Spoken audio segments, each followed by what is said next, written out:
Hey guys, Micah here, owner of MTech Cave and SortSwift. So MTech Cave, I wanted to give a little rundown of what MTech Cave is. It's basically our location for doing like physical stuff. So we do laser cuttings, 3D printing, engraving, manufacturing, all of that side of everything that we do. SortSwift is more the software side of things, so the stuff that runs LGS stores or prices inventory for stores or handles the recognition for cards for our systems and our sorting machines. But MTech Cave does stuff like this. So let me get my camera turned around here. We do engravings on custom stuff for card breakers, or we'll make all kinds of drawers. So some of the stuff that we do actually ends up looking like this. So we've got just card catalog stuff.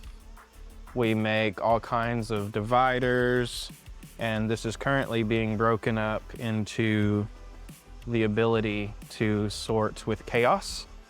How that works is a user sorts their cards into 100 stacks. It'll scan them and recognize them for you in our system.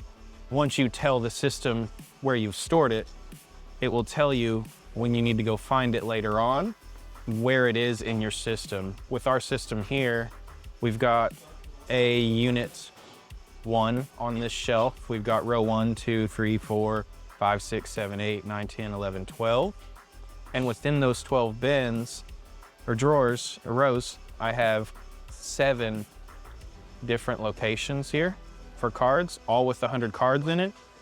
But this also can break down from unit to shelf to rack to aisle, and it's basically infinitely expandable for the user to just scan cards, add them into inventory, not ever have to sort their inventory again because the system keeps track of where the card is. So sorting by set and A to Z isn't really required because our system will keep track of it for you. You never have to sort by set and A to Z again with our system. Some people may still prefer to, but if you do, there is another way that you can do set and A to Z and still use the chaos. You could have 2 different locations for Kaldheim, for example. So if Kaldheim, you sort a full set by set A to Z, you store it on shelf 1, box 1, and that's your first set of Kaldheim that you've sorted A to Z.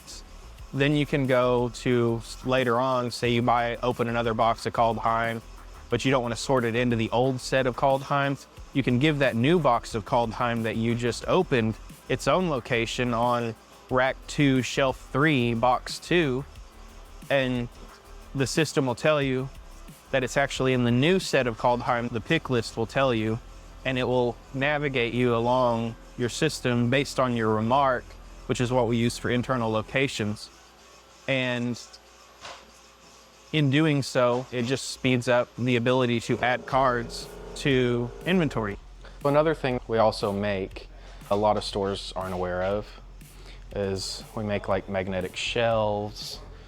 I make little fancy dividers, all the Games Workshop paints.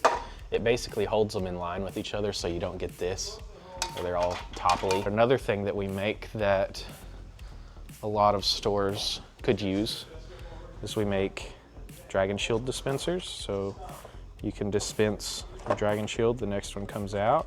We also make these in 6 high. I also make magnetic card wall. They're all magnetic here. You can change it. I did it this way in case we wanted to do graded cards, so we could take this off and put a thing that's sized for graded cards. Another thing that I'm proud of and do is these pack dispensers. So we've got these pack dispensers here. We make these also that are magnetic. So for example, this unit here, it's magnetic to this unit. And once you put it back on there, it pulls itself into place. Back when COVID was around, you couldn't really get a hold of pack dispensers, so I designed a 3D printed version. I've seen these appear in a lot of stores. I've got 3 different versions. The first one we did way back in the day it had a rounded cap here. And that's the one that I see in a lot of stores now because it was needed back in the day, but our laser cut ones are like $12 or $13 nowadays. Another thing that we do, I need to clean the desk off, is Hobby Grid. It was our second Kickstarter that we did. We're still fulfilling this one, but I have invested a lot of time in doing different things. There's a Lego sorter in here that sorts the Legos. It's got different sized holes in the bottom. There's paint shelves. And the biggest thing that we're doing is the super sorter that everybody is wanting to see and get their hands on. And that's what me and Grandpa's doing. Hang on, let's see. Me and Grandpa, he's been helping us build the machines. And this is what we're working on currently, is a riser. We offered this to the original first machine, but since we had the second machine done first, we just wanted to run it out to Ohio because this was going to require a little bit extra work. But the first machine itself is ready to go other than the riser. So you guys may be seeing a video on that here in the next week or so. It's purple and blue, and the super sorter can be customized. So you can build it whatever colors you want. So for example, this machine is purple and gold. And we've got the original prototype, which it's a madhouse on the prototype. I don't like keeping my bins in because I like seeing the cards fall into the bins, but we can do little special like textures on the covers. But the prototype is where all the madness happens basically, because every wire is not put away like it is on production machines, because we were always changing the wires. And the back of it is a complete madhouse. Everything here, I know where it goes, but I didn't have all the fancy tools and layouts because I didn't know how I need to lay out all of the wires on the machine. So instead, we just kept changing and putting it out and changing. Originally on the super sorter, we wanted to put all of the computing components in this little box here. But as you can see, you can't just put all of the computing components in that back part of the box for a couple of reasons. All of this would not fit in there reliably where somebody could easily service it if it ever needed to be serviced. And the same goes for the front. We've got magnetic covers going over all the wires on the inside here. We've got the same power boards, nothing on that one. Here's the servo controller board. And then under all the panels, which are also magnetic, you have your servos and your fans that are moving everything, which makes changing parts out in the future, if you ever have to, really easy to do. You can just take this panel off, you can take these covers off, and then you can easily access the servo and the coupler in there, which is really nice and useful. So this one should be going out next week, and hopefully you guys get to see a video of that. But while I'm at it, showing off all the sorting stuff, I wanted to show off this machine as well. This is another machine that we're working on. It's called a Simple Sorter XL. It's going to be a super sorter, but small. It'll have 9 bins. It'll still have a hopper up top. It'll have 3 different bins on the end here, 2, 2, 2, and 2 underneath. So you can access the drawers, and then a mount for the scanner here. I think that's going to be one of our biggest units that we do. Then we'll have an even smaller, just 3 bin. But other than that, I think that's a full rundown of everything that we do at MTech and SortSwift.